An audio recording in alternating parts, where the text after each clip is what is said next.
Welcome. It's nice to see everybody. We acknowledge that we are meeting on the traditional land of the Saugeen Ojibwe Nation, which is represented by the communities of Saugeen First Nation and Chippewas of Nawash Unceded First Nation. We also think of the Métis Nation of Ontario, whose history and people are well represented in Bruce and Grey counties. We have received no regrets this evening. So I'd like to share our moment of reflection. It is hard to believe, but we have already passed the midway point of the school year. There is no slowing down as our students and staff continue to cultivate a positive and safe environment for all our schools and work sites. With February being Black History Month, many of our schools are actively engaged in activities designed to recognize and expand learning on the legacy and contributions of many Black Canadians. We encourage this learning to continue throughout the school year. It is also School Crossing Guard Appreciation Month as we extend thanks to the crossing guards in our communities who help our students get to school and back home safely each day. Next week on Wednesday, February 23rd, we will celebrate Pink Shirt Day. Our students and staff always go above and beyond in showcasing their most vibrant pink to raise anti-bullying awareness, and we look forward to this year's contributions. Today, I want to focus our thoughts on our current and future secondary students. This is an important time for them, not only with the recent start of semester 2, but also with respect for planning for next year. Just as those who will be graduating are considering their post-secondary options, our grade 8 students are readying themselves for entry into secondary school in September. We know the feelings of excitement and stress that can accompany these preparations and want our students to know we are thinking of them. For this month's moment of reflection, please join me in acknowledging and sending best wishes to our students who are approaching these significant transitions in their education. They had to stay here for 3 days. So, I mean, what assurances do the people of Ottawa have that the response is going to be better? I hear somebody's maybe Fran camera or their voice. Thank you. So we're to our approval of our agenda. I'm looking for a mover and a seconder that the agenda for the regular meeting of the board of February 15th, 2022 be approved as printed. Trustee Lutz and Trustee Dawson. Is there any buddy that would like to make a change to this agenda? I see none. So all in favor, the agenda of the regular meeting of the board of February 15th be approved as printed. Thank you, that's carried. Is there any disclosure of pecuniary interest of any of the items on the agenda? I see none. Approval of the regular meeting of the board minutes from January 18th, 2022. Look for a mover and seconder that the minutes of the regular meeting of the board of January 18th, 2022 be approved as printed. Trustee Lutz and Trustee McComb. All in favor?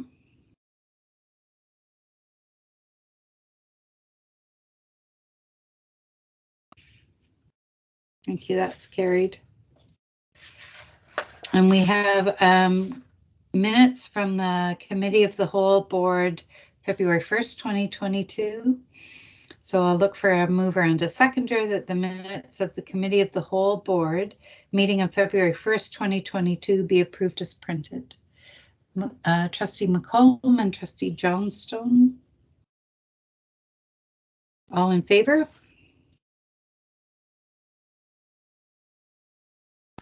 Thank you, that's carried. Is there any business arising from the minutes? I see none. Which takes us to our excellence in education. I would like to invite Superintendent Elliott to speak to this report, and while she is getting prepared, I'd like a mover and seconder to put on the floor that the Blue Water District School Board received the Supervised Alternative Learning Report for information. I see Trustee Morgan and Trustee McComb. Welcome, Superintendent Elliott. It is my great pleasure this evening to highlight the Supervised Alternative Learning Program for you. When all of the various attempts to engage and support students at the school level prove unsuccessful, this team steps in and provides an individualized and tailored program to help each student be successful. I'd like to introduce Melissa McEwen, Learning Services Administrator, to introduce our team. Thank you, Superintendent Elliott. We are very happy to be here with you this evening, and my apologies, my camera doesn't seem to be working, so I'm not able to turn it on. Thank you very much for inviting us to join the board meeting this evening to highlight the important work that is happening in Blue Water to support students participating in the Supervised Alternative Learning Program. This program exemplifies how collaborative teamwork positively benefits educational and social emotional outcomes for students. Tonight, I have the privilege of introducing you to members of a team that demonstrate excellence and commitment to students and families in Blue Water District School Board. I will begin with introducing our student support attendance counselors, Tyler Bragg and Corinne Sinclair. I would also like to introduce you to our supervised alternative learning teachers, Diana Nelson, Katie Sweetman, Chad Vanderdyne, and also to our learning services assistant, Nancy Becker. In addition, there are two members of our team who were unable to join us this evening, but we would be remiss if we did not acknowledge their contributions, and they are Leon Rosenbaum and Tracy Smith. At this point, I will turn things over to the team who will share information with you about supervised alternative learning, specifically how it has the ability to support the creation of future stories, tackle barriers to success, positively impact the lives of students, and provide a safe and supportive alternative learning environment for our youth in Blue Water. This time I'll turn things over to Tyler Bragg. Hi everybody, thanks Melissa. I'm Tyler Bragg, I'm one of the attendance counselors. I've been with Blue Water for 12 years now, and I'm just going to start off by providing a little bit of an overview of the SAL program, and then each member of the team is going to give an example of a success story and give an example of some success that students have found in this program. So thank you very much for the opportunity to speak to you tonight and share some of the work we do. I'm just going to share my screen here. One second. And if someone could confirm if you could see the presentation. Yes, we can, Tyler. Thank you so much. I'll just maximize the screen here. Okay, so thank you again for the opportunity to be here tonight. After this presentation, if you're looking to learn some more details about the SAL program, you can find more information in Ontario Regulation 374.10. You can also have a look at the SAL Policy and Implementation Guide from 2010 that is released by the ministry. And we have a Blue Water SAL procedure, which is 5905D. So I'll start just by saying that SAL in schools is really a last resort. It's meant to be a stopgap measure for students who are struggling to attend school regularly. So Tracy, Corinne, and I, as the attendance counselors, we do our absolute best to work with our school teams, our principals, our student success staff to make sure students are engaging in school, attending school regularly, and staying in school. However, if various retention and engagement strategies have not been successful, then sometimes we consider the SAL program as a backup plan. SAL is intended to re-engage young people between the ages of 14 and 17 years old who are not attending school and who may be at risk of not graduating. And it provides an individualized program to students to support a positive outcome in secondary school. And the purpose really is to help students meet their goals, and each student has their own definition of success and their own goals they'd like to achieve. And after they exit our system, we look at transitioning them to one of the 5 post-secondary options, which are apprenticeship, college, university, independent living, and the workplace. While in SAL, students can participate in a variety of learning activities that might include secondary courses, other training and certifications, developing job search skills, and other various essential skills, developing work habits and life skills. Volunteer work and paid employment are a big component of our program, and also co-op and work placements and experiential learning are a big part of our program. And each student's plan is tailored to suit them and is outlined in their SAL plan. So here's just a picture of two of our, oh sorry, one more slide. The approval process for SAL consists of a referral package being completed by the school team, typically the principal or designate, and it's completed in consultation with us, the attendance counselors, the parent guardian, and of course the student. Once a month, the SAL committee meets to review each application, and that team or that committee includes Learning Services Administrator, which is Melissa McEwen, a Learning Services Assistant, the awesome Nancy Becker, the three attendance counselors, myself, Corinne, and Tracy, two trustees, and a special thank you to Fran and Marilyn for being part of our committee and supporting the work we do. We very much appreciate your support and your participation on our committee. Thank you so much. And I just want to say a special thank you to Jane, who also sat on the SAL committee for a couple of years. And we also have a community member, Stephanie from the YMCA Employment Youth Services. And of course, after our meeting, we make a decision whether we believe the SAL program is the best fit for the student, and the principal, the student, and the parent guardian are notified of our decision. And here are the pictures of two of our SAL students busy and at work. The first picture is a SAL student who's at a co-op setting, and the second picture is a student who's working on a course with one of our SAL teachers in a school. And now I'm going to pass it over to Corinne.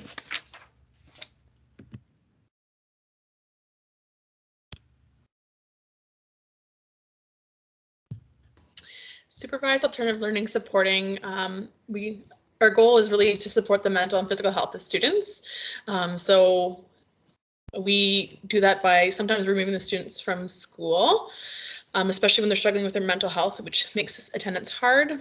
SAL can provide support for young parents who are continuing to work towards their OSSD while at home caring for infants.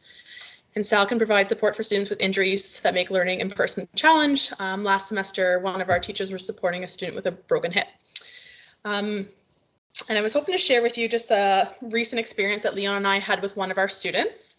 So I had checked in with the family to see if we want to stay in SAL for second semester. So this is the response I got. I would love to see Gavin continue in this program, and I know he feels the same way. He's been doing so well. I have seen some of my old Gavin back more often than not. He has some major anxiety about being at school. He won't even walk past the building. I wish I understood more about why he feels that way. My word, if we would try again now, he will end up in the same place he was in the fall. I've never seen him commit to anything this long. He's determined in a way I've never seen before. And so then Leon and I ended up putting him in another with the Youth Job Connect for this month. So I checked in to see how that was going. And Mom said, I could cry telling you how amazing he's doing, working hard and keeping up. I've never seen him commit to anything this long, and this Youth Job Connect program came at the perfect time. Thank you for all your support. We'd be lost without it. It's been an emotional, well, quite a few years, to be honest. This is the happiest and most fulfilled I've ever seen him. He's looking towards his future and getting stuff done to make it happen. Thanks, Corinne. Back to me. Next, I'm going to talk about some of the opportunities for success that we have with our SAL students. And as I mentioned, this success looks different for each student. Sometimes that does mean earning 30 credits and graduating, and sometimes that means looking at other options after they exit our system. But really just some examples of some of the students and some of the backgrounds they come from. Definitely noticing an increase in students struggling with their mental health, both before, during, and probably after the pandemic. Lots of students that we work with struggle with substance use. We've had some homeless students who have started our program, and we've helped them find stabilization. Many of them come from very challenging home environments, and many are also involved with the court and probation systems. And really, without the program, many absentee students would leave our system. They would leave the system before the age of 18 and disengage completely from the education system. So SAL really does provide an opportunity for alternative options for education and learning. And a big part of our program is preserving connections with caring and supporting adults, because many of these young people might not have caring and supporting adults in their lives or in their homes. Of course, SAL helps all of us by maintaining enrollment to secure Ministry of Education funding and the staffing that comes with that. And it helps students develop the skills needed to become productive members of our community. Now, I also want to give an example of that. There's actually two examples. A really good example of how we've re-engaged some students is, some students have found great success in our remote school or remote learning, and others have not. And there's been definitely several students who had been not logging into remote learning, been difficult to contact, difficult to motivate to log in and complete work and stay on track with the rest of their class and the rest of their peers online. And there's the great thing about the SAL program is that we do offer some online support. We really have a big emphasis on the face-to-face, in-person support that we offer to our students. And I think there's been several students have been successfully re-engaged from remote school to SAL, and also some of them have returned to school full-time this semester, which has been fantastic. The second example I was going to give is some of our Mennonite students. So typically Mennonite students do leave our system at age 14, according to their tradition. But in the last couple of years, we've managed to have some Mennonite students and families agree to participate in SAL for the first time. And continue on into grade 9, 10, 11, and 12. Right now we have 2 Mennonite students, 2 sisters actually, in our SAL program, and we're hoping it's been difficult to expand that program or that idea during a pandemic. So post-COVID, we're hoping to look at encouraging some other Mennonite students to consider participating in SAL so that they have the opportunity to earn high school credits and earn a high school diploma. And with that, I'm going to pass it now over to, if my page will flip, to Chad. Thank you, Tyler, and good evening, everyone. And once again, just thanks for the opportunity to take part in this evening. I will look at self-efficacy and confidence as part of the SAL program. So as an individualized learning program, SAL really does kind of encourage students to certainly access alternative learning methods in alternative learning environments, which oftentimes leads to a comfort level that the students haven't experienced in the past. This provides students with the option to kind of work in a situation that's more comfortable, that's more suited to their needs, and does oftentimes help get them away from situations that led to low self-esteem and self-worth. So the flexibility that's involved with the SAL program allows those pathways to open up for them, and we do see oftentimes an increase in just kind of that self-efficacy, that confidence that comes with students as they start to kind of blossom and bloom. And I would like to take a moment here and just read a quick note that was delivered to my colleague Leon Rosenbaum, and I will read this on his behalf. Thank you, Leon, for all your help and support of M's school year. The opportunities you gave him to finish school was exactly what he needed to save his life. I've seen such tremendous positive change in him. He is happy, responsible, works hard, socializes, is responsible with his money, and has plans for the future. He told me the other day that there were times he didn't think he would be alive long enough to finish high school. Look at him now. He is proud of himself and excited and going to college. He has come so far. Thank you for giving him the opportunity to discover potential. Thank you for supporting the notion that not every kid thrives in the same academic, social setting of high school. And thank you for making such a difference in his life. Obviously, really heartfelt, beautiful note, and we do have some updates as well to that. after the first term of college.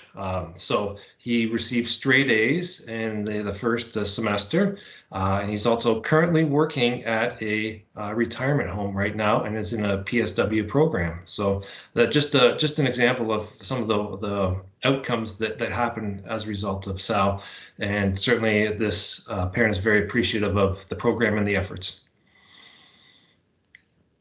And I will turn it over to Corinne.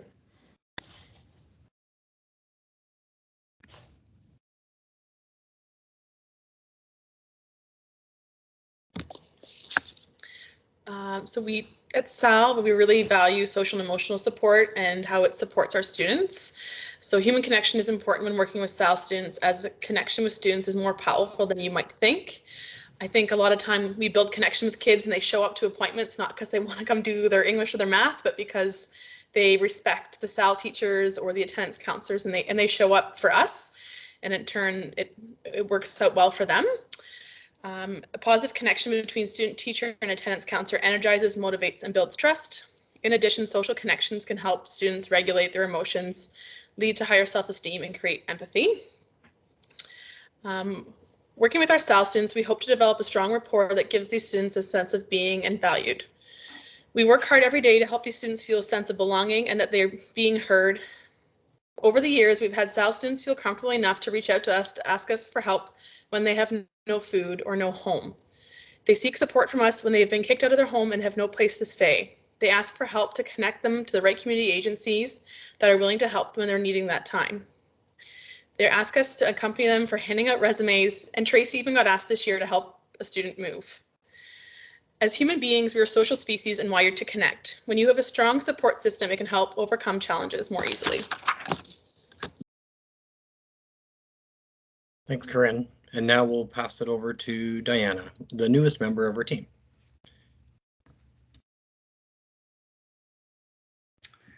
Hello. If you could just go to the next slide there, Tyler. Yep. Go. So I'm going to talk a bit about credit accumulation, some of the success stories that I've seen.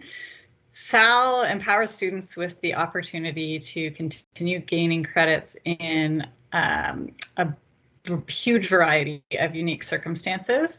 So I thought I would just give a few examples of students that I have who would not otherwise be able to accumulate credits. My first example there is a student who is already working full-time in a trade as a roofer.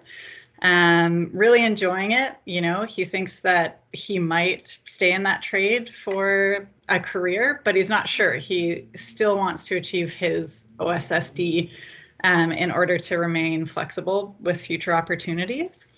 And so he is accumulating credits through me and being very successful through that. I also have a student who lives remotely with no transportation and no internet.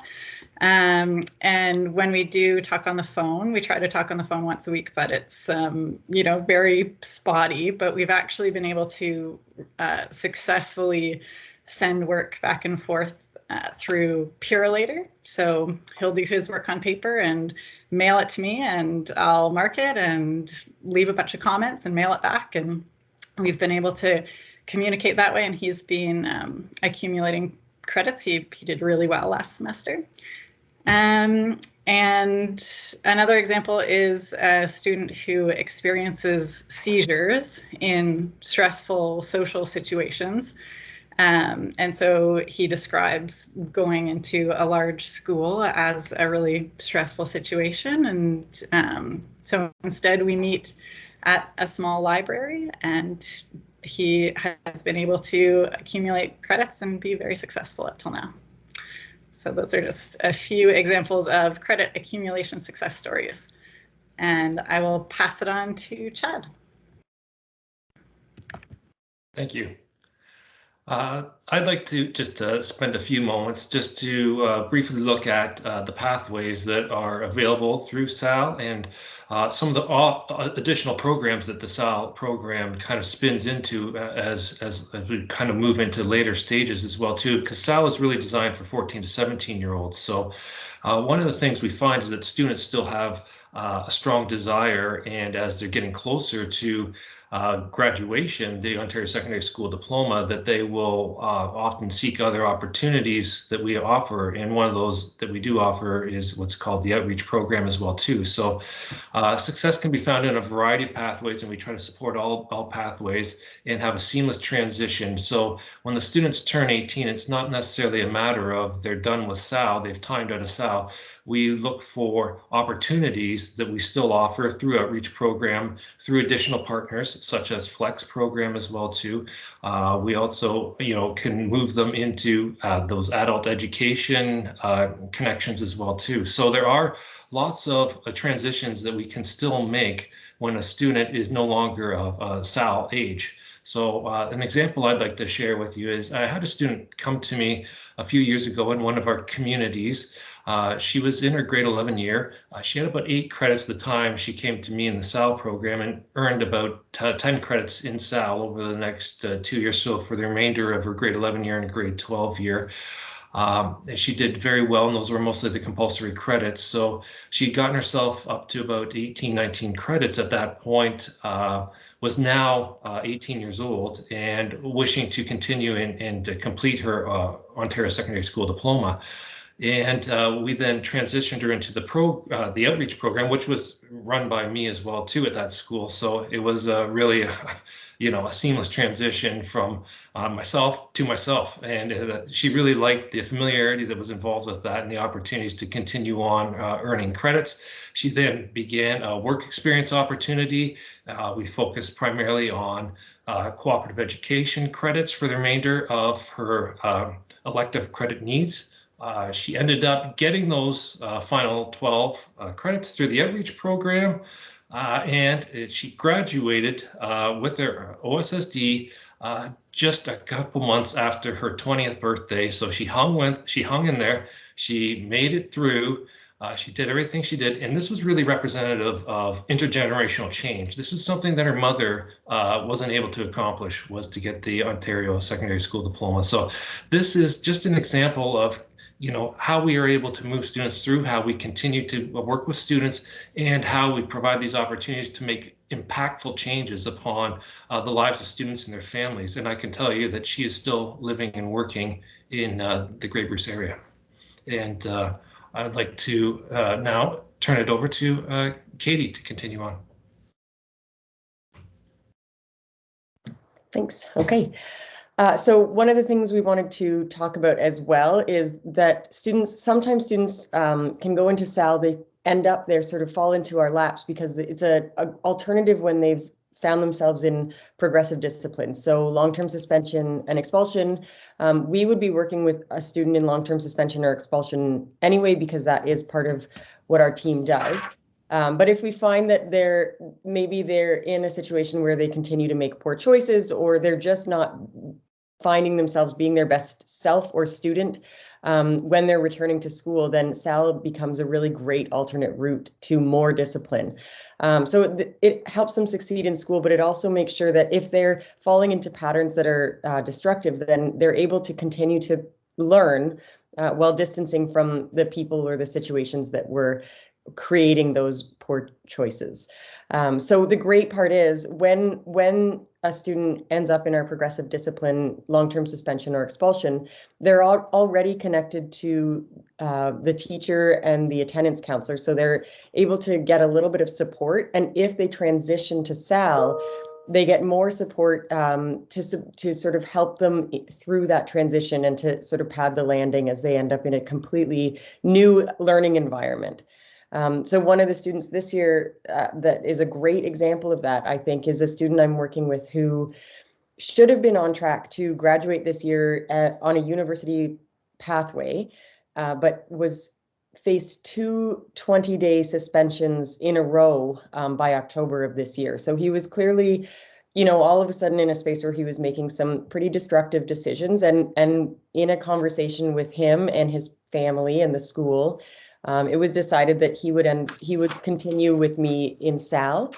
And this student is now on track to graduate. He wasn't by the end of that second suspension, and he's now on track to graduate and to go on to university next year. And it's interesting too, because he's noticed in the SAL program, he gets to do sort of more independent learning. He gets to explore different online learning platforms, co-create deadlines and timelines for himself with me. And it helps a lot with the university experience. It's like a little trial run for a university experience, which you wouldn't have gotten in a school system if he hadn't moved into this program. So it ended up a little bit of a silver lining, which I think is really, really nice. I think I'm going to move forward into the next slide.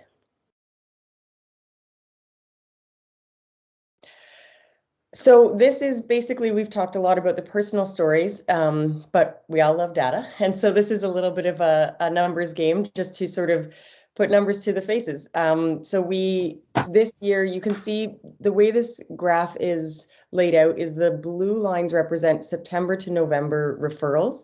And then the gray continuance is up until the end of June. So as you can see, it starts in 2014. We've been continually increasing the amount of students that are being referred to SAL and being accepted into SAL. And it's been discussed a little bit why there's, you know, rising mental health concerns. The pandemic certainly put a wrench in a lot of students' progress in their academics and in their social emotional health. And so this year, it would appear we're on track to outpace any previous year, which we got a new teacher in the SAL program, which is great because we were certainly feeling the strain. And it really is, it's a program where you need to be offering a lot of yourself to every student because their needs are quite high. They're the most vulnerable kids in the board in many ways. So it's great to be able to spread these students throughout 4 teachers and 3 attendance counselors. And so 93 students have been referred to and accepted into the SAL program this year. We have 75 active right now. So some have transitioned back to their regular school or their home school. Some have transitioned maybe into, they've maybe graduated or moved into outreach. So 75 right now that we connect with throughout the days. And last but not least, we have the opportunity to ask some questions. We've thrown a lot of information your way, and I am aware of the time. So if there are any questions at all, we'd be happy to talk through the way the program works. Thank you so much. I see Trustee Morgan's hand is up. Madam Chair, I don't have a question. What I would like to say is that it is my great pleasure to sit on this committee. Our staff work so hard and they have blown through this wonderful report and told you quite superficially what they do. But let me tell you, I know they take pennies out of their own pockets to give to kids for food, for all sorts of things. They do it with great commitment and, can I say, love. And I can't say enough about this group of people. Thank you so much. Thank you. Trustee Lutz.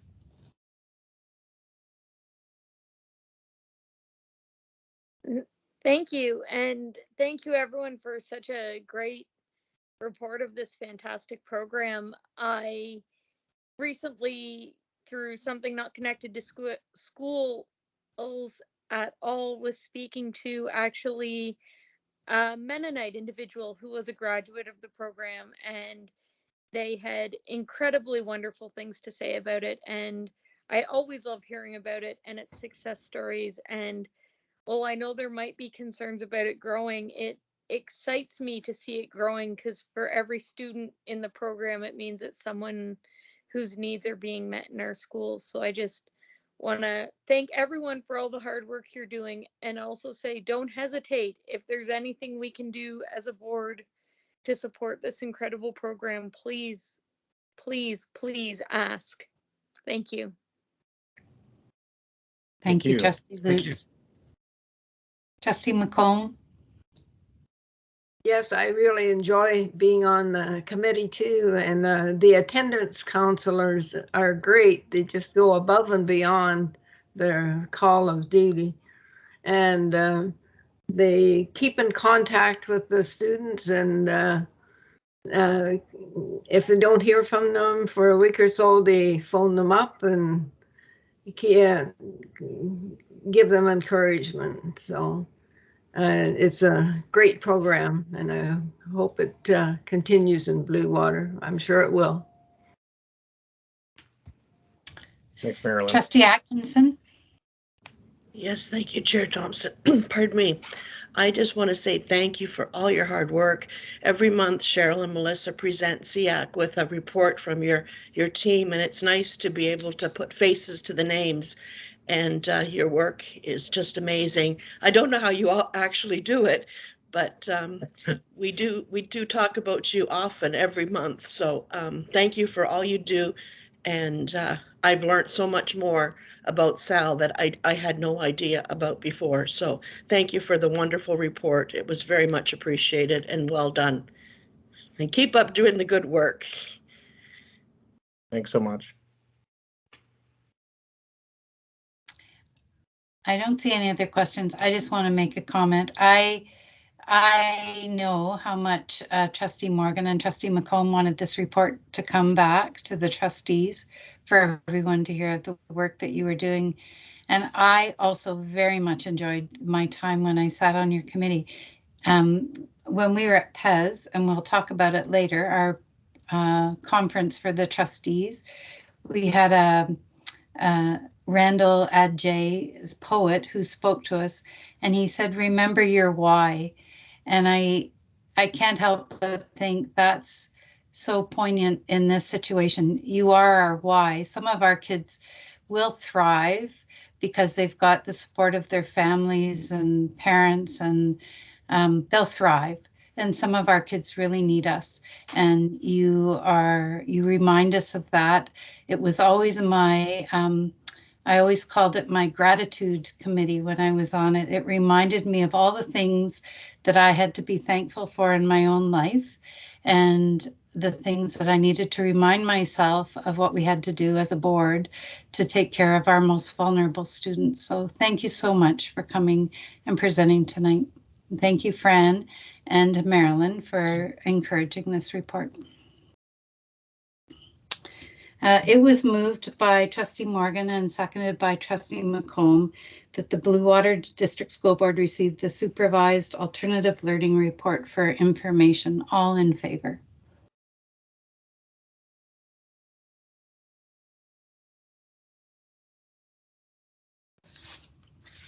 Thank you, that's carried. We have no delegations this evening, and thank you very much for your presentation, guys. So we're on to reports. We have reports from the Committee of the Whole. We had 6 reports or 6 recommendations coming forward from the Committee of the Whole meeting held on February 1st. And I'll be the mover on these motions, and I'll be seeking a seconder.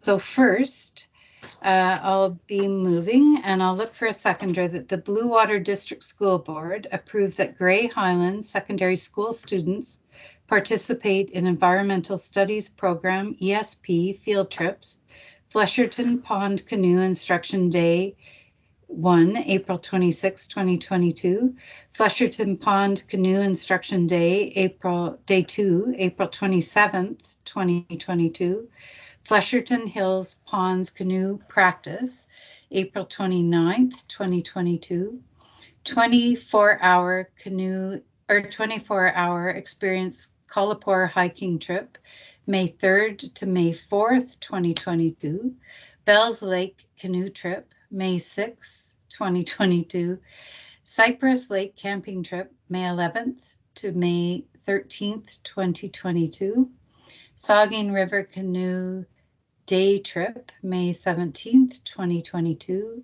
Massasauga Provincial Park canoe trip, May 25th to May 28th, 2022, Temagami canoe trip June 5th to June 11th, 2022.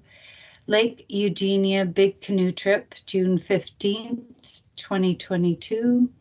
Beaver River canoe day trip June 17th, 2022. Contingent that it aligns with COVID-19 protocols at the time of departure. And I see Trustee Dawson as a seconder. All in favor?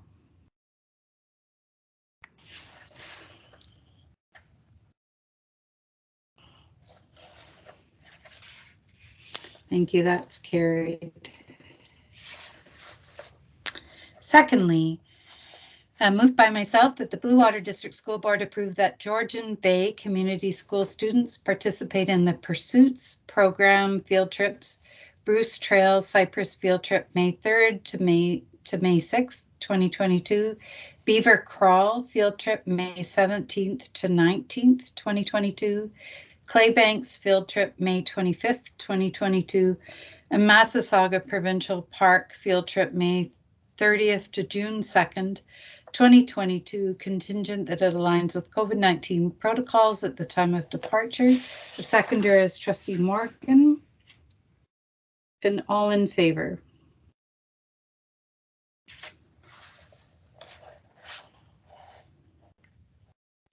Thank you, that is carried.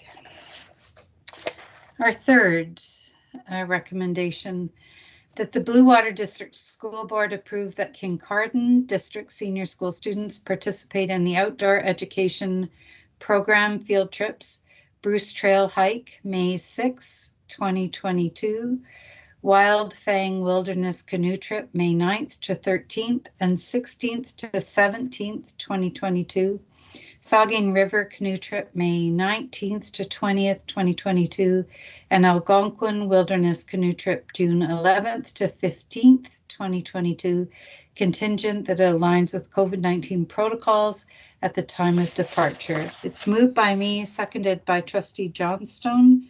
All in favor?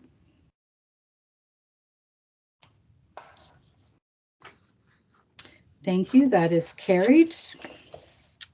Our next is that the Blue Water District School Board approve BP 6201D student admission and attendance, resident, non-resident for system use, and Blue Water District School Board, upon approval of BP 6201-D, rescind BP 5801D student exchanges and BP 6202D non-resident students. It's moved by me, seconded by Trustee McComb. And that seems complicated, but I know we have discussed it before. All in favor?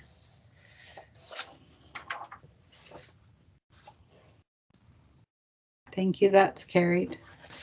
And we have two more. That Blue Water District School Board approved BP 7523-D workplace violence as revised for system use. It's moved by me and seconded by Trustee Atkinson. All in favor? Thank you, that's carried. And finally, that Blue Water District School Board approved BP 4901-D honorarium trustees as revised for system use. Could I have a seconder, please?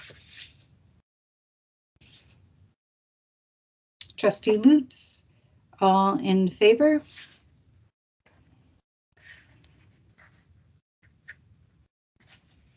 Thank you, that's carried. So now we're to our Business Committee of the Whole, and there was one recommendation coming forward from the Business Committee held on February 1st, and I would like to invite Trustee Dawson to speak to the report. Thank you, Chair Thompson. Yes, the Business Committee of the Whole met on February 1st, 2022 by Teams, and there were 5 different items on the agenda for information. We received a report on the budget public consultation, which includes a survey and that survey has gone out for the public to respond to. We also received a report on the budget pre-consultation regarding items for consideration in the 2022-23 budget. There is a report regarding portables for the upcoming school year 22-23, and also a report on the former Georgian Bay Community School update and an update on the new Beavercrest Community School project. Thank you very much. That's my report. Oh, sorry. We also received a report. This is a real good one. I'm sorry, I almost missed it. St. Edmunds Child Care Update. We received a verbal report and announcement about that, about the addition of 39 child care spaces at St. Edmunds Public School in Tobermory. Thank you. Thanks very much, Trustee Dawson. So we had one recommendation coming out of that, and it is I'll be looking for a mover and a seconder that the Blue Water District School Board write a letter to the ministry requesting that population estimates and projected enrollment data be considered in the funding formula for school size when building a new school. That's moved by Trustee Morgan and seconded by Trustee Dawson. And all in favor?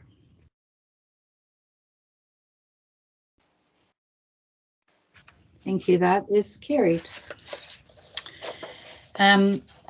So we're to the report from the Committee of the Whole Board in camera, and I'd like to invite Vice Chair Johnstone to speak to this report.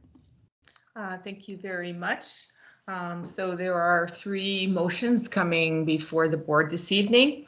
I will be moving them, and I'll be looking for someone to second the motion.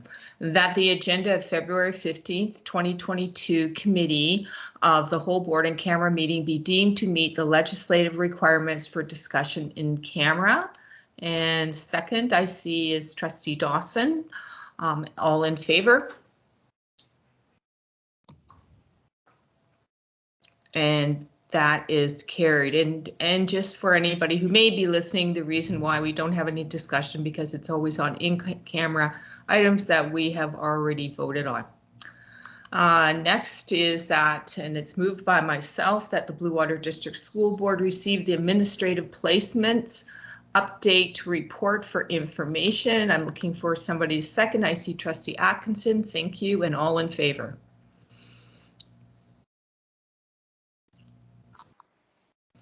And I see that that's carried. Thank you very much. And the last one is that actually, no, that's not. There's not another motion, but it's just a note that the media release regarding the administrative placement will be distributed the morning of February 16, 2022, which is tomorrow. So until then, this is confidential information. And thank you very much. And that is my report. Thank you very much. Are there any new notices of motion this evening? I see none. And there are no new committee establishments or appointments this evening. And so that takes us down to the school year calendar. I'd like to invite Director Wilder to speak to this report, but first we'll put it on the floor. So I'll be looking for a mover and a seconder that Blue Water District School Board approve the 2022-2023 draft elementary and secondary school calendars for submission to the Ministry of Education. I see Trustee Morgan and Trustee McComb. Thank you very much. And welcome, Director Wilder. Thank you very much, Chair Thompson. So every year we have a school year calendar committee, and they work to review the calendar that we want to bring forward this evening. And we are proposing this year a modified calendar from what the ministry has suggested. And by that, it would be shifting the holidays over from in the December period. So shifting it from Monday, December 26th through to Friday, February 6th. And in that, one of the requirements when you do a modified calendar, you have to seek some input from the community. We did send a trustee update out to let you know that we have been asking for that feedback. And overwhelmingly, the feedback came back from community members supporting having the calendar as modified as the committee has suggested. So that was good to see. We also do our work with the coterminous boards to ensure that our calendars align. We were waiting to see from the ministry what they might say in terms of professional activity days. And a memo did just come out last week, and we are in alignment with what they have suggested, so that's good as well. The dates are there in the report that they have that's in front of you, so you will see that we have our professional activity days that are listed. We also will have March break, and different placements of the exam periods are listed as well. The draft calendars for both elementary and secondary are attached for your review. And I'm available for any questions if you have any. Thank you so much. And I see Trustee Morgan has a comment or question. Just a quick question. Did I mishear? Did you say from December till February the 6th, or did you mean January the 6th? Well, that would be quite the holiday. I did mean January. So apologies if I... Happy holidays. Thank you. Any other questions or comments? Trustee Lutz. Thank you. I just want to say the calendar looks fantastic, and I know a lot of parents will be very excited that the turnaround days / the end of the school year PD day fall on Fridays, which is always very helpful to families. And I know we can't always make that magically happen, but it's great to see that it is happening this year. So yeah, I just wanted to say the calendar looks fantastic, and I hope that the praise is passed on to everyone who worked so hard on it. Thank you. Thank you. Just to make a comment, I've sat on this committee for 2 years. Last year, there was some concerns about the timing. This year, our union partners were very delighted with the timing and how this calendar played out. And we've heard that comment from some parents that provided some feedback. So thank you very much, Director Wilder. So it was moved by Trustee Morgan and seconded by Trustee McComb that the Blue Water District School Board approved the 2022-2023 draft elementary secondary school calendar for submission to the Ministry of Education. All in favor?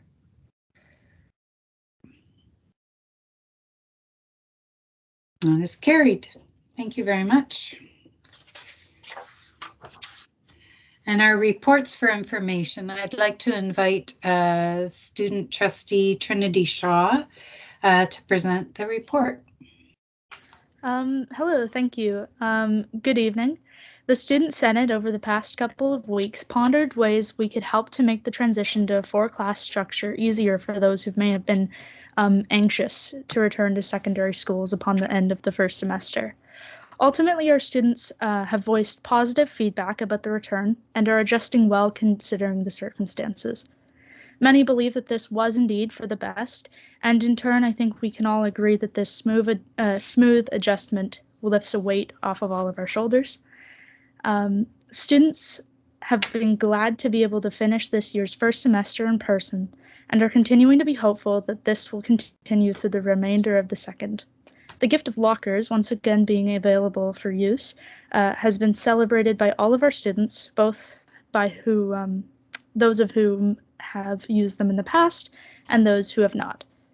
On February the 1st, the Student Senate had a guest speaker, Superintendent Keith Lefebvre, who spoke with the Student Senate regarding scholarships and other post-secondary opportunities available to students, and in particular our Indigenous students. Additionally, he introduced the Student Census and explained the purpose of the census, as well as how it will be potentially rolled out to students. Adding on to that, student senators Juliana Rutledge and Sean Banday have volunteered to sit in on their committee as well to give a student perspective to the census. Pardon, I cannot read right now.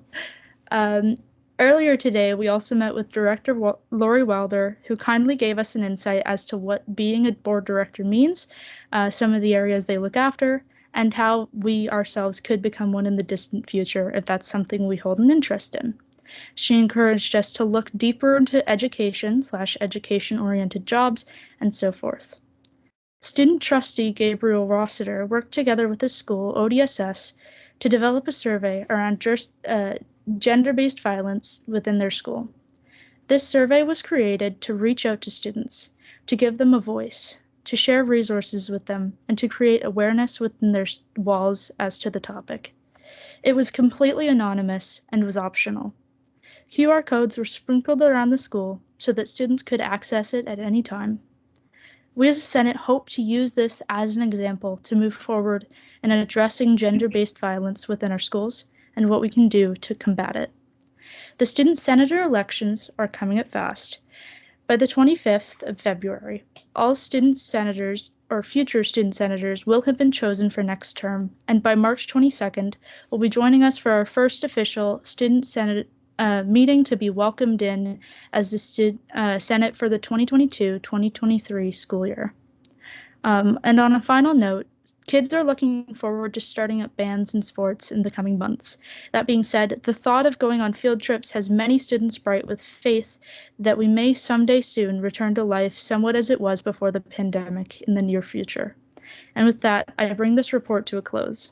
Thank you. Thank you very much, Trinity. Do any trustees have any questions or comments? I see none. You did an excellent job on your report. Oh, I do. I see Director Wilder and then I see Trustee Morgan. Trinity, that was a fantastic report. You just presented that so wonderfully and you had great information and you just delivered it so well. Awesome job. Thanks very much. Okay, so Lori just stole all my thunder. I thought it was a grand report too. Thanks very much. Excellent, as did I, and I'm sure we echo everybody around the table. Thank you very much. So we're to our staff reports, and our first is the student demographic census. I'd like to invite Superintendent Lefebvre to speak to this report, and we'll first put it on the floor. That the Blue Water District School Board received the student demographic census report for information. Could I have a mover and a seconder, please? Trustee Atkinson and Trustee McComb. Thank you. Welcome, Superintendent Lefebvre. Thank you very much. I was going to say to Trinity, you're a hard act to follow. Let me just bring up my window here. Can someone please confirm that you can see this? Yes. Yeah. Thank you very much. Great. So tonight I'd like to talk to you about the student demographic census. As part of our board's multi-year strategic plan, we aim to provide a quality education for every student in a safe, accepting, and caring environment. The student demographic census will allow our system to gather student identity-based data to help inform our programming and priorities to better meet the needs of all students, especially those who are marginalized or systemically disadvantaged. To promote the upcoming census, Blue Water District School Board held a logo and slogan contest in the fall that was open to all grade 4 to 12 students. Following an extremely tough deliberation process, which included almost 70 entries, the judges selected the logo design submitted by Peninsula Shores District School student, grade 11 student Molly Solomon, and a slogan from Egremont Community School grade 5 student Emerson Lance. Molly's logo depicts simple figures with a variety of skin tones and accessories to represent different cultures and disabilities. Each figure displays the same heart. When I created my logo, I wanted it to be simple but have a big impact. I wanted everyone to know that even with the different skin tones, cultures, and disabilities, we are all equal, said Molly. I am First Nations and I like to express my feelings through my art. I believe that everyone is equal regardless of any differences on the outside. Emerson's Your Voice Matters slogan reflects Blue Water District School Board's strategic priority around community engagement, which includes actively seeking input from students and families on matters of achievement and well-being. In a quote, she says, I was interested in entering the 2022 Census logo and slogan contest because I have always cared about equality, whether it is Black Lives Matter or female rights, and that is what this census is all about, says Emerson. I'm hoping my slogan inspires people to encourage equality throughout Blue Water District School Board. As part of the Ontario initiative, we'll be asking questions on identity based on the Human Rights Code. For protection against discrimination, some questions are bound by the Anti-Racism Data Standards under the Anti-Racism Act. We will also be asking some questions on the learning environment and student engagement. The collection and analysis of voluntary student data provides boards with a clearer understanding of the social identities of their student population. Having data along a wide spectrum of social identities, for example, Indigenous identity, race, religion, sexual orientation, disability, and socioeconomic status, enables boards to more precisely identify inequities with respect to board programs, services, and functions, and supports more effective decision-making. It serves boards to better monitor their progress in supporting all students to succeed and to be accountable to the communities they serve. The census will be gathered through parent and guardians for students in grades K to 8 with the support of the student. Parent and guardians will be required to complete one census for each student in their family. Students in grades 9 to 12 will be asked to complete the census independently. The census will be available through a link in the Office 365 portal. Paper copies will be made available for students from the school if required. Questions will also include safe and welcoming school climate-based questions like, how welcome does your child or you feel at school? Or, does your child or your culture feel represented within the school? These questions, combined with student identity-based data, will allow us to answer important questions about how specific marginalized groups are achieving or how well represented they feel within our school.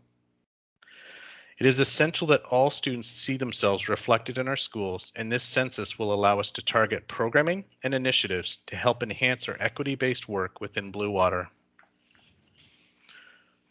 Our goal is to reach a participation rate of 85% or more. Schools will be encouraged to promote the census during the weeks of April 19th to May 6th and during this window, and we will be asking all education stakeholders to help promote the completion of the census. Our steering committee consists of representation from students and multiple employee groups.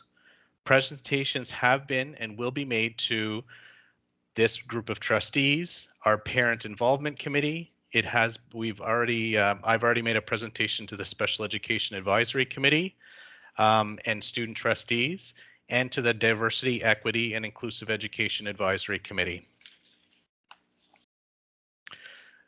We are committed to the highest levels of privacy and confidentiality in collecting information about students and follow all privacy requirements outlined in the Municipal Freedom of Information and Protection of Privacy Act, or MFIPA.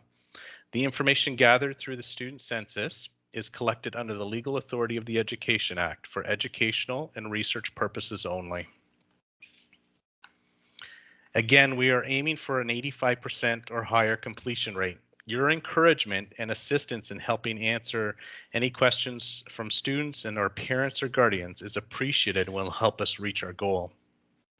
Some of our timelines listed above or listed here indicate in fall we did our research and much of our planning.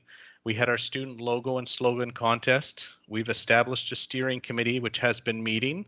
We'll continue to meet through February and March and April. January to March is the time that we're informing key stakeholders, such as this group. And the February 2022, we're looking at the survey logistics. We're developing questions right now, and we're seeking input from our stakeholder groups as well on the development of those questions. We're sharing resources with schools and families. In March of 2022, we plan to launch the census again at the end of April, start of May. We will be doing the data analysis, and we'll be reporting both internally and publicly in the fall of 2022. The census will be open in April for approximately 3 weeks. And again, just to emphasize, the JK to grade 8 will complete the census with the assistance of a parent guardian. 9 to 12 will be asked to do that census independently. And that is the completion of my report, but I'm sure there are probably some questions that people have about the student census. And I would be happy to answer those right now, Chair. Thank you very much. Do trustees have any questions? Trustee Lutz.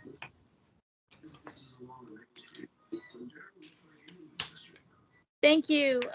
Through the chair, I just have a question. Given that the goal is a census, so essentially in a perfect world data from everyone, but looking for a very high response rate, how will non-respondents be encouraged to respond to increase the response rate to get it to statistically significant levels?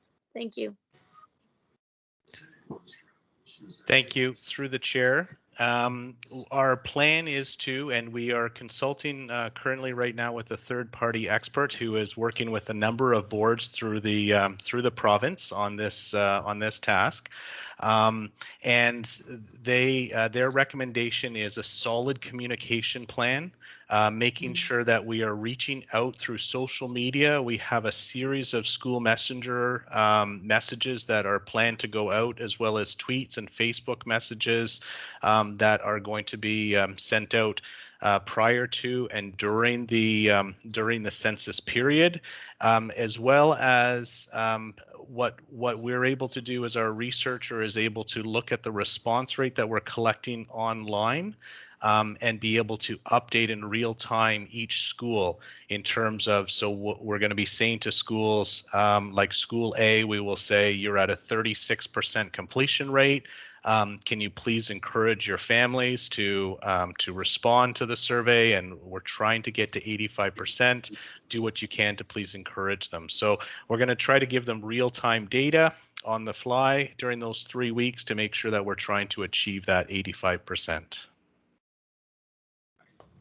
Thank you. Trustee Morgan. Superintendent LaFave, through the Yes. chair. Where was the directive for this census? Was it from the ministry? Yes, it has been. It was through the chair. Sorry, it was from the ministry. It has been encouraged for some time now, and some boards have participated in a in a student census. Some boards are actually completing their second census in the next year or two, such as the Toronto District School Board. But each school has been mandated to start the collection of student census data by January 2023. So we have to start it before January 2023, which we are well ahead of time. And we realize this is extremely valuable data. This will be able to tell us and help answer for us important questions, like how are certain marginalized groups within the board, let's say like our 2S LGBTQ community of students, how welcome do they feel within a school? Because they will have answered that question. How well do they see themselves represented within the curriculum and within the content of the work that they're doing in the school? Do they see themselves reflected or not? And it then that drives a lot of the programming and work and planning that we need to do behind the scenes. because if we have marginalized groups that are feeling disconnected, then we can put resources and time into those areas. Great, thanks so much for your answer, Kate. Trustee Lutz, is this a second question or? Yes, it is. Okay, go ahead. Thank you. So it is a part A and part B question about the data through the chair. So the first is fairly straightforward. I'll ask them together because it is one question, is just about, I appreciate that you included how the data will be stored. And I just wanted to confirm that all servers, etc., hosting the data will be within Canada, so it is held under Canadian protection laws. So that's part A, just asking about where the data will be stored to ensure protection of it. And to go along with that, the more broad question is that we're collecting a lot of very sensitive data. And if we're looking at it at the school level, it may, I know it is stated we will not be looking at individual data, but it may be very, very easy to identify individuals based on the responses to the questions. So my question is, given that we do have some very small schools or some other factors that may make it very easy to disaggregate the data, even though it's supposed to be aggregated, how will we be protecting the anonymity of our students and families? Thank you.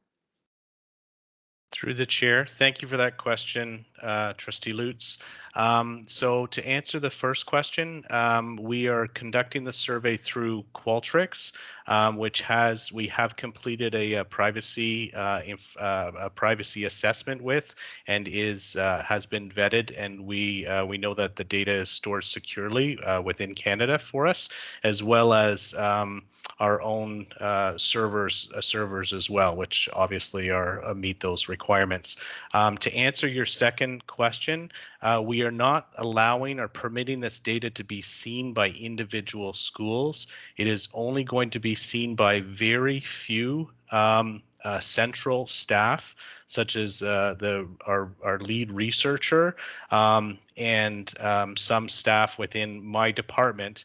And we are only looking at this for planning purposes and asking bigger, broader questions. This is not about identifying students, and a lot of the information that is reported back will be suppressed, so that if there's a number of respondents, let's say under 10 respondents in one particular category, that category would not be reported on, because we don't want the data to be identifying a data. So because you're absolutely correct, you would be able to disaggregate that data and identify people. So again, the questions that we're asking ourselves, we're doing bigger, broader planning with the data at the system level, but that is going to be of great help to our schools as well, to everyone within the system. Thank you. Any other questions or comments? Thank you very much for the information tonight, Superintendent Lefebvre. It was moved by Trustee Atkinson, seconded by Trustee McComb, that the Blue Water District School Board received the Student Demographic Census Report for information. All in favor? Thank you, that is carried. So we're to our school update report. I'd like to invite Superintendent of Education Elliott to start this report.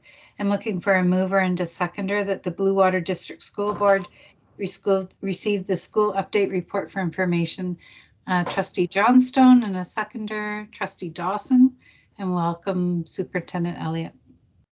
Good evening again. It's my pleasure to bring you or to start the school update this week, and I will be joined by Superintendent Lefebvre. My first update is regarding COVID protocols. We have received an updated guidance document related to case management from the Ministry of Health, which we continue to use to guide our own board protocols. As far as youth vaccinations or pediatric vaccinations, we have shared a letter and consent forms with families of students aged 5 to 11, and we'll use the return consent forms to plan any clinics with public health. And those forms were to be shared with public health on the 14th, so that would be yesterday. And also, as far as rapid antigen tests, we have received an additional supply of rapid antigen tests, so we were able to replenish our supply. And we received enough equivalent to 30% of our school's populations or site population, and they have been distributed to our sites. Those are my updates for tonight. If you have any questions on those. Any questions or comments? Trustee Lutz? Thank you. I have a question. I apologize, Superintendent Elliott, because it's tangential, because it is about COVID protocols, but not about what you just mentioned. I have had quite a few concerned parents notify me about the lack of notification when there is COVID in their child's classroom, especially because, for example, parents tend to get notified about things like head lice in the classroom or chicken pox, something we're often comparing COVID to, or even I don't know about the schools, but I know daycares notify you if there is a gastrointestinal bug or hand, foot, and mouth disease or any of these other highly contagious viruses. And I have heard from a lot of parents that there's a lot of concern about the lack of notification when there is COVID in their students' classroom. And so I was just wondering if, as a board, we are looking into anything to do with that. Thank you. Thank you for your question, Trustee Lutz. I know many parents have struggled with the change in contact tracing protocols. So with the end of PCR tests in the school setting, it has been much more difficult to establish case and contact tracing. And I think it's really important to remember that that really isn't something that we do as educators. We don't do contact tracing, and we aren't medical professionals. Now, staff and families do have the rapid antigen tests, but they aren't always obligated to notify those to school. They have instructions on isolation that they follow. We have really been moved at the direction of the Ministry of Education to more of a focus on attendance at school. And the way that that works is that each school reports daily to the absence reporting tool, which is later posted to for parent awareness. And we address any absenteeism that is at a higher rate. And that's the way traditionally most illnesses have been handled. So for instance, in the past, if a school's absenteeism rate reached a certain percentage, public health would be notified. So that's very similar to what we do now. Public health from the outset of the pandemic has received all of our absence data daily. At 5 o'clock, they receive a report of the absenteeism level in all of our schools, and that continues. But in addition to that, we have a trigger happening at 30%. From the ministry's direction, it is supposed to be 30% above baseline. Not really having an established baseline in the last couple of years due to COVID, we've stuck with the 30%. So if a school's absenteeism rate is at 30%, that triggers an email to both the area superintendent and also to the school principal to have a conversation, to contact public health and discuss what measures would be appropriate. And what we are directed to do from the ministry is to share a letter reminding families regarding protocols related to COVID-19 and how we can reduce the spread. With the Omicron virus of COVID-19, it has been much more difficult to contain. So the focus is really on trying to do overall protocols and focus on overall attendance rates. Trustee Lutz, did you have a follow-up? Yes, I do, because one of the challenges is that the percentage absence in a school does not reflect the percentage absence in a classroom, meaning that you can have 50% absent in a classroom, but the overall school attendance can be quite good. So that, again, you using that data may not give parents a clear picture of what's going on. And furthermore, to go back to my comment, which is something I'm still very question, which I'm very curious about, is that parents get a letter home for one case of head lice in their classroom. It doesn't have to be a certain number in the school. It is one in the classroom. And that is not mandated by public health or the Ministry of Education. That is something done at the school or maybe our board level, I'm not sure. And yet we have had COVID in the classrooms spreading rapidly with no information home unless it is through the informal, I don't know whether to call it gossip network, parent network, but it's just that why do we have protocols for some things that can transfer between students and not others? Thank you. Through the chair, if I may, I think if I could try to explain a little bit differently, when we have a case of head lice in a classroom, it's not something that we're expecting to occur. We are in a global pandemic where cases of COVID have been high, and most recently with the Omicron, exceedingly high in our communities, and by implication in our schools as well. And as such, we have protocols in place in our schools to protect staff and students from COVID at all times, and that would be our layers of protection. It would be hand washing, this daily self-screening, and the requirement to attest to self-screening. It would be masking, social distancing, and all of those things. I think we all are aware that at any given day, there's a possibility that there would be COVID cases in a school, and as such, we are armed with our layers of protection to deal with that. Dr. Wilder. Thank you. If I can just add to Superintendent Elliott's comments, she had said earlier, we are educators. We are not medical experts, nor are we contact tracers. Before, when information was going home, that would have been public health, would have been the ones that were supporting that kind of communication through PCR tests. Well, we don't even have access in education to those anymore. A classroom too, attendance in a classroom may be because they've chosen to keep them away because of, not that there's any identified cases of COVID, it might just be the fear or the gossip, as was mentioned by Trustee Lutz, that occurs in classrooms and in families, or it might just be they've gone to grandma's. We have no way of knowing. So we are continuing to follow our local public health advice, our Chief Medical Officer of Health advice, Ministry of Education advice. It's served us very well. And Omicron has taken it's not about identification of cases anymore. It's just about the measures that Superintendent Elliott had identified. So once again, we are educators. We aren't contact tracers or medical experts. I see Trustee Lutz has her hand up again, but I want to give anybody else an opportunity before I go back to Trustee Lutz, if they have any comments or questions. I don't see any. So Trustee Lutz, we'll use this as your final opportunity to ask a question.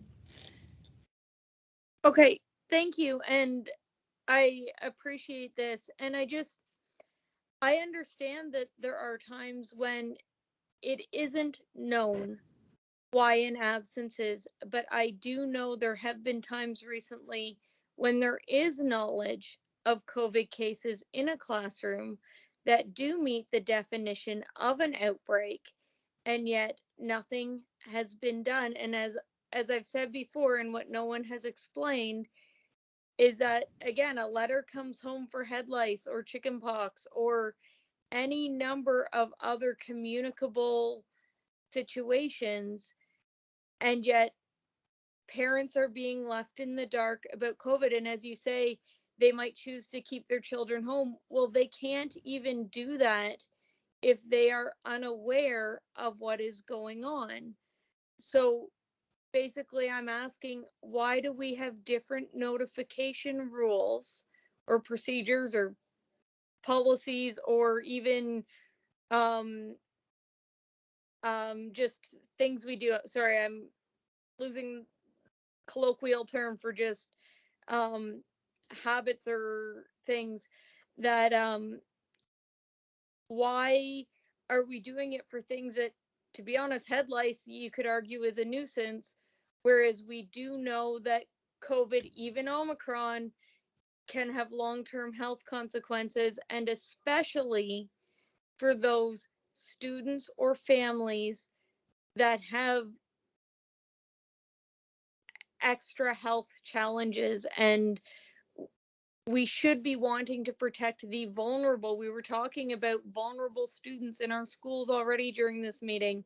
We should be looking to protect the vulnerable students and vulnerable families in our schools. So I'm just asking, why is it different between some situations, as some things that we might consider less of a concern? Are we doing more than we would for COVID, which many would say is a greater concern? Thank you. I don't know if there's anything more that want to be added. I see one of our phone trustees has their hand up. I'm not sure who it is.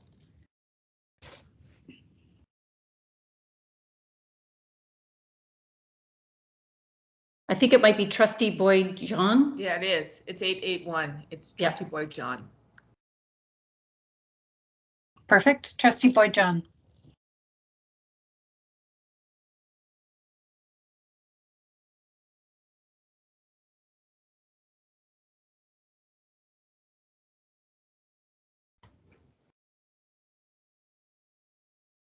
Terry, we can't hear you, so I think you may be on.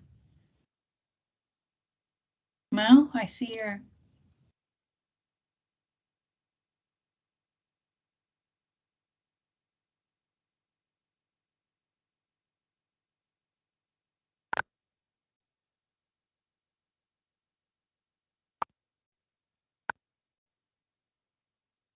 Try again, there's noise coming.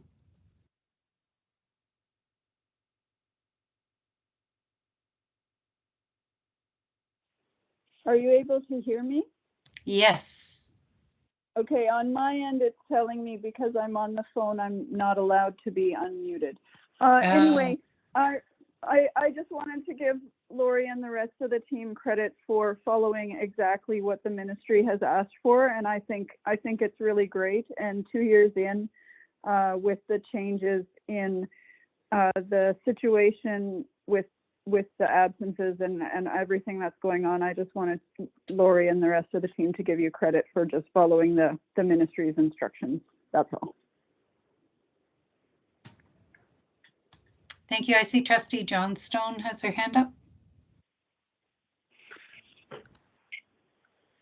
Yes, I was trying to put my hand down by putting my microphone on and off. It doesn't work that way.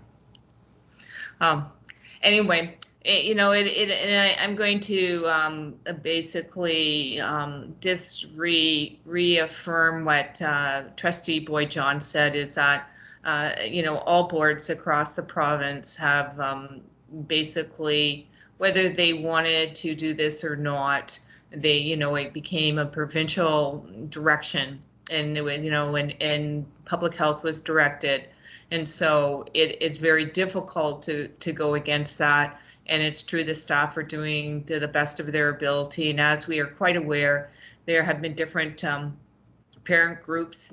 This is not the best thing, but there has been different parent groups, say in my area, for example, who have actually been reporting, and that's through, say self-report of parents, COVID cases. I'm not suggesting that you follow that. I'm just saying is that they also decided to take matters into their own hand. But yeah, we're So we really don't know how much Omicron is out there, but we're doing the best we can, and it's a huge provincial direction that the decision was made, which comes out of our hands, and we feel bad. Anyway, thank you. Thank you. Are there any other questions or comments? I see none. So we'll move on to Superintendent Lefebvre.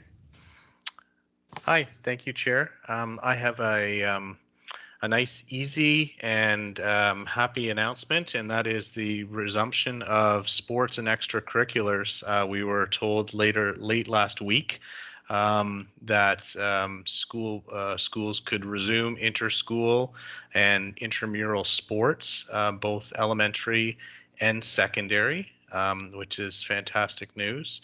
We had to seek some clarification around some of the sports for elementary, because that meant that students would be mixing cohorts in some cases for intramurals and inter-school sports, but we were assured, because of the additional guidance from coaches and supervisors, that was permitted. So we thank the ministry for that clarification, and we've given notification to our administrators just yesterday that they could resume with sporting activities, including extracurriculars, which includes bands and choirs for secondary, providing that they follow, again, all COVID protocols, including the remasking when not singing or not playing an instrument. So I think you will have seen probably bands that have done that, where they're taking a pause and they would mask during that pause in their playing time. So the one thing that is not allowed at this time would be the mixing of cohorts for bands or choirs at elementary. That is the one thing that is not being permitted to resume at this point in time. So that's it for my report, unless there are any questions. Thank you. Are there any questions or comments?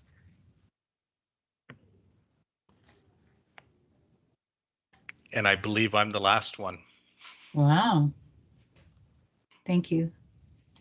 Fran, did you have a question, or are you? No, just waving at us. So it was moved by Trustee Johnstone and seconded by Trustee Dawson that the Blue Water District School Board receive the school update report for information. All in favor?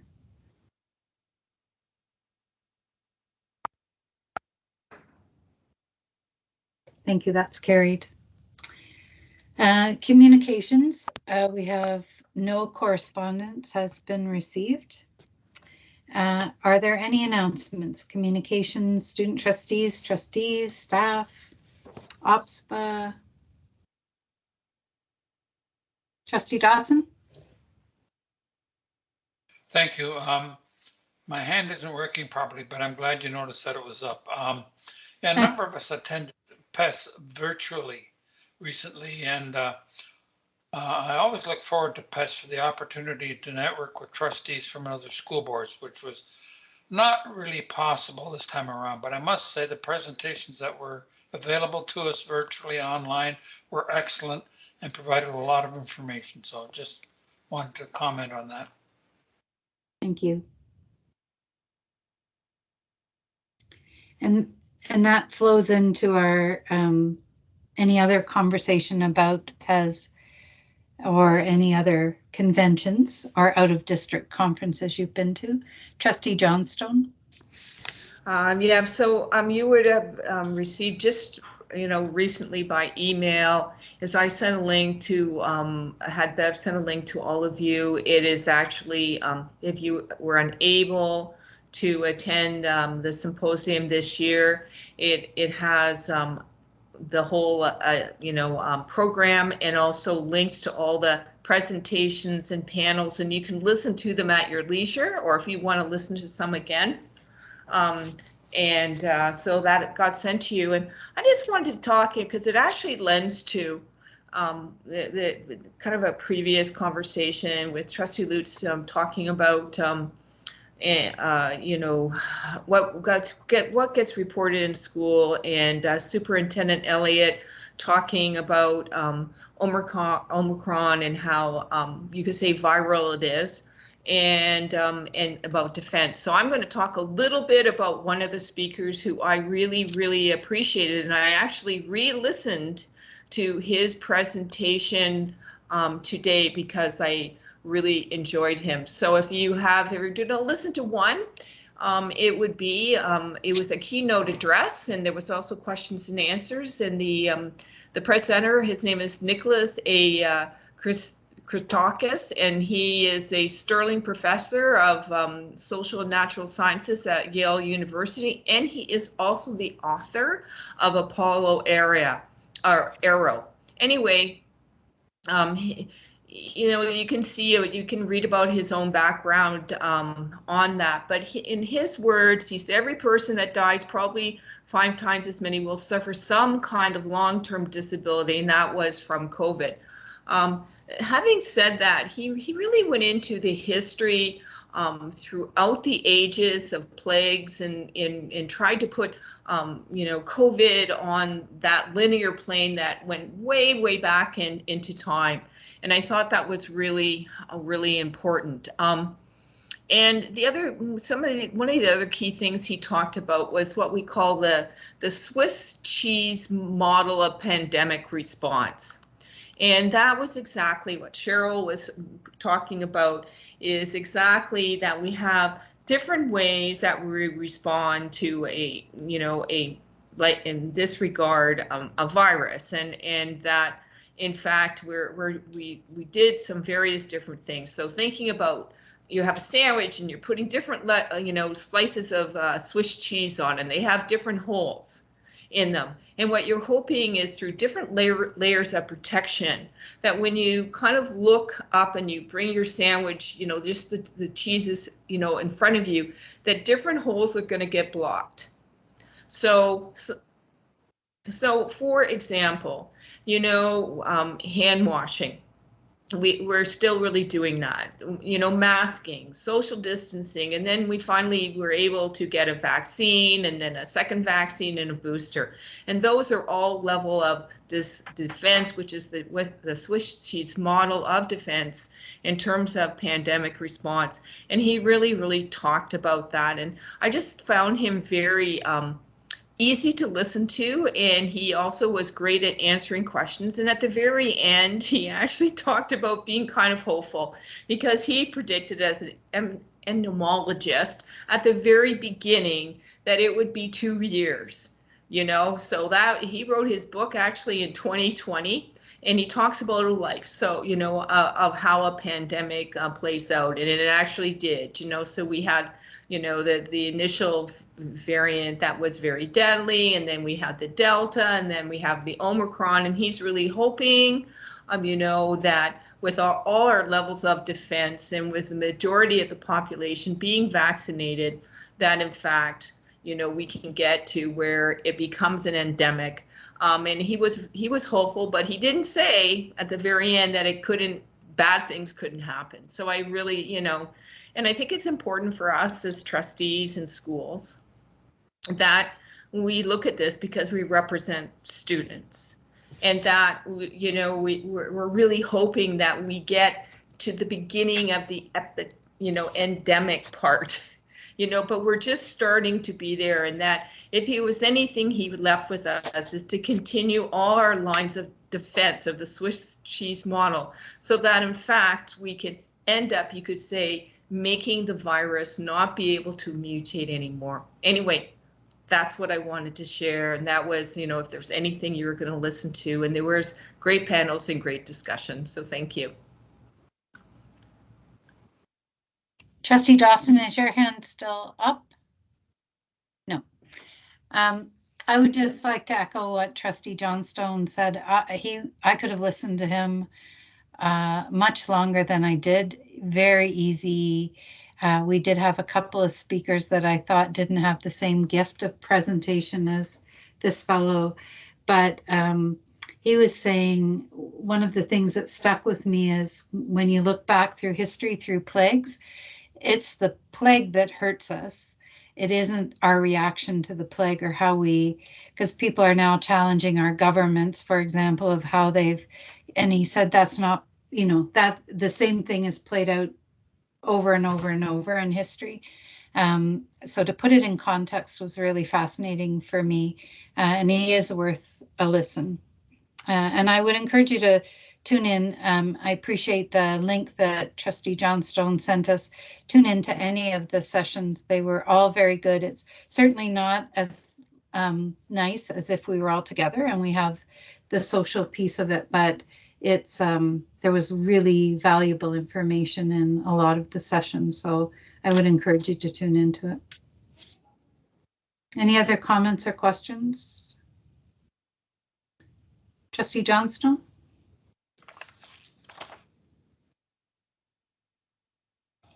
You're on mute.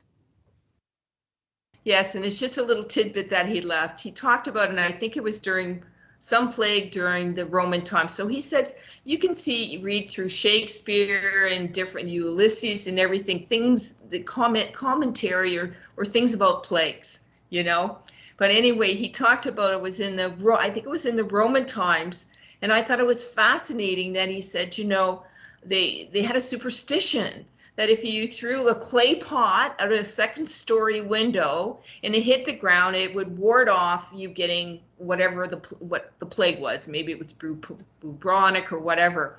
And I was laughing about that in my head because, in fact, what it did is people became fearful to walk on the street because all these clay pots were flying out and being hit by clay pots. So in actual fact, it forced people to stay home, which is then the reason why the plague kind of started to go away. Anyway, there you go. So there was a superstition, wasn't based on that, but it had another effect, and that's what actually happened.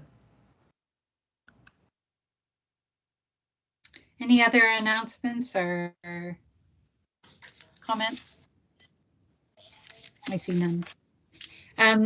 The trustee calendar of events, which you are provided at each of our meetings. I hope you'll pay attention and correct anything if you see that it's not correct. And that takes us to our adjournment for this evening. So at 8:41 p.m., I'll be looking for a mover and a seconder that the Blue Water District School Board adjourn at 8:41. I see Trustee Dawson and Trustee Johnstone all in favor. And that is carried. And I hope everyone has a lovely evening.